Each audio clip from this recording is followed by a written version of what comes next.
Vous n'avez probablement jamais entendu parler d'elle. Et pourtant, ce portrait cache un passé hors du commun. Remontons à plus de 70 ans en arrière. Kantwo Wong naît le 17 novembre 1941 à Phnom Penh, dans la capitale de ce pays, le Cambodge. Elle s'oriente rapidement vers les métiers du cinéma et devient réalisatrice dès ses 23 ans. Issue d'une des familles les plus riches du pays et se montrant très talentueuse dans son art, elle devient rapidement une des plus grandes réalisatrices du Cambodge. Plus tard, elle rencontre un pilote français, conseiller du roi Sihanouk, et ils eurent ensemble un petit garçon. Mais chaque histoire comporte son lot de tragédies.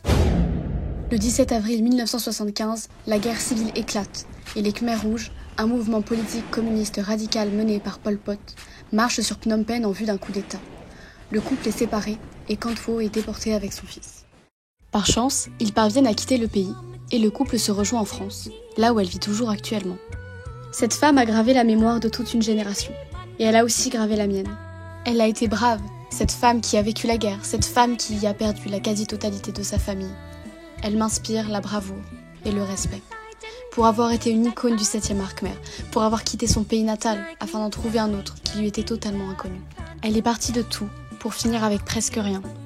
Pour son ambition, pour sa ténacité et son courage, pour sa vie. Kantwo Wong, ma grand-mère, est mon inspiration et ma fierté.